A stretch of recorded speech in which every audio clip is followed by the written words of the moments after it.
Children often see the world without the filters adults build over time.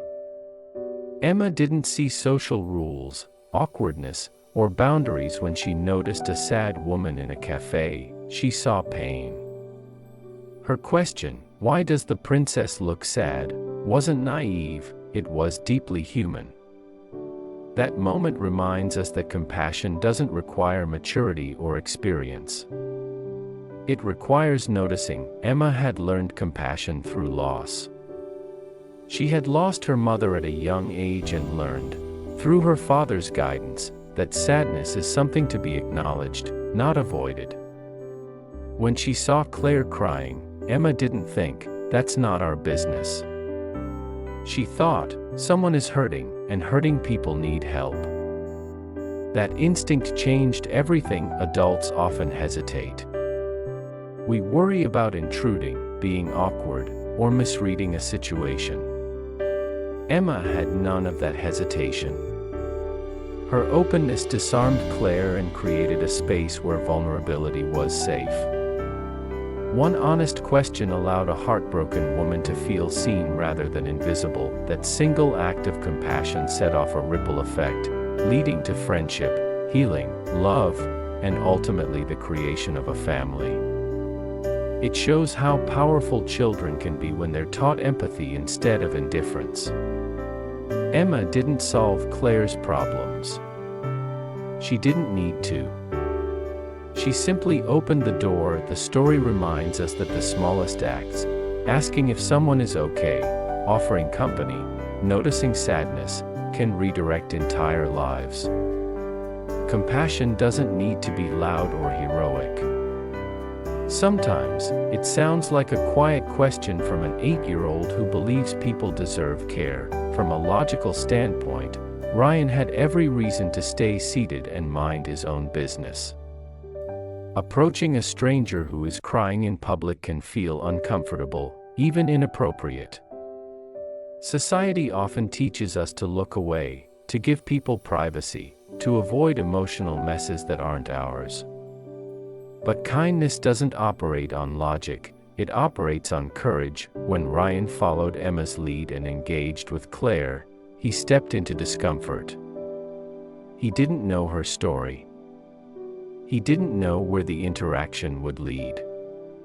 He simply knew that his daughter was right, someone was hurting, and ignoring that pain wouldn't make the world better. Kindness has a way of dismantling walls. Claire arrived at the café guarded, grieving, and alone. She had just uprooted her life after being left at the altar, an experience that shatters trust and self-worth. Yet one kind interaction allowed her to open up to strangers in a way she hadn't been able to with people she knew for years. What logic couldn't predict was that kindness would lead to connection, connection to trust, and trust to love. None of that could have been planned. It happened because people showed up authentically, without expectations. This point reminds us that many of the best things in life come from moments we almost avoid. If Ryan had stayed silent, Claire would have left the café alone. If Emma had been taught not to speak to strangers, the story would have ended there. Kindness doesn't guarantee outcomes, but it always creates possibility. It opens doors we didn't even know existed. And sometimes, behind those doors is the life we didn't know we were waiting for. One of the most powerful themes in this story is the idea that loving again does not erase the past.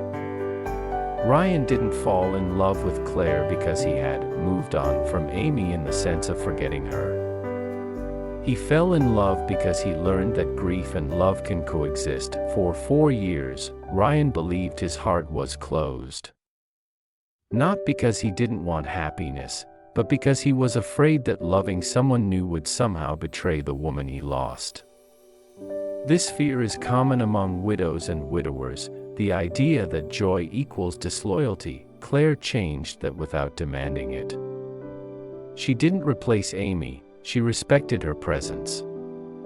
Ryan honored Amy by teaching Emma compassion, by placing her photo at the wedding, and by acknowledging that Amy would always be part of their family's story.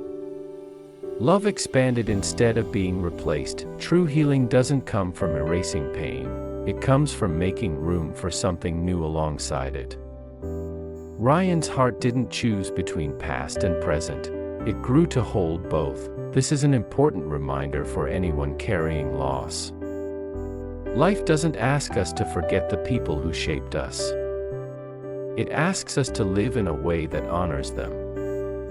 Ryan choosing Claire wasn't abandonment, it was survival, growth, and courage. Moving forward is not betrayal.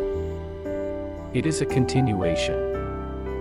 And sometimes, loving again is the greatest tribute we can give to the love we once had.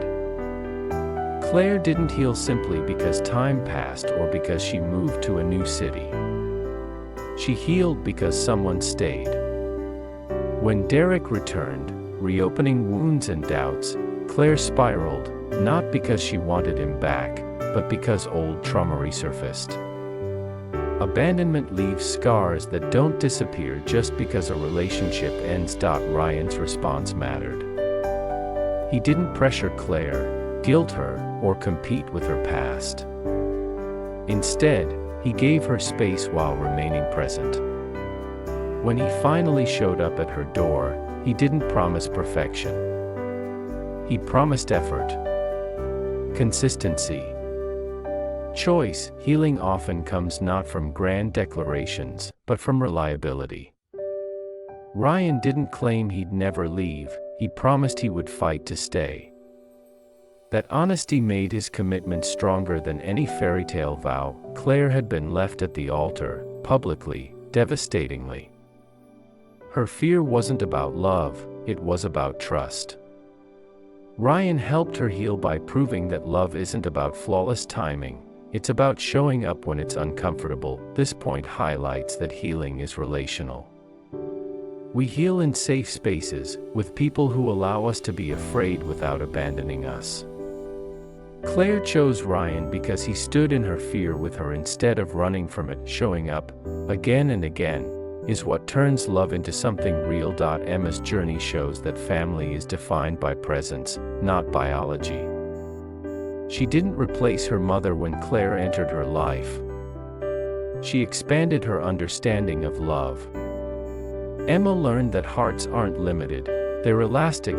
Claire didn't become Emma's mother because of paperwork or marriage alone. She became her mother by listening, staying, loving, and choosing Emma every day. Adoption wasn't the beginning of their bond, it was the official recognition of something already real. The story reframes family as intentional. Ryan chose Claire. Claire chose Emma. Emma chose Claire long before the adults did. That mutual choosing is what made their family strong. Emma having two moms isn't confusion, it's abundance. One mother gave her life. The other helped her live it. Neither replaces the other. This message is powerful in a world that often defines family narrowly. Love is what makes a parent. Presence is what builds trust. Choice is what makes it last. Their family worked because everyone chose each other, not once, but daily. Nothing about this story began dramatically. No grand gesture. No destiny speech. Just a coffee shop, a coloring book, and a little girl paying attention. Life-changing moments rarely announce themselves. They disguise themselves as ordinary days. If Ryan and Emma hadn't gone to the cafe that morning, nothing would have happened. If Claire had stayed home, the story would have ended differently. This point reminds us that beginnings are often quiet. They don't feel important in the moment. Only in hindsight do we see how one choice redirected everything. Emma asking a question created a chain reaction that led to marriage, adoption, and new life. That's the power of presence, being where you are and noticing who's around you. The story encourages us to stop waiting for perfect timing. Love doesn't start when life is tidy. It starts when someone notices pain and chooses kindness anyway. Big futures often begin with small courage. And sometimes, the most important day of your life looks exactly like an ordinary Saturday morning, until you realize it wasn't ordinary at all.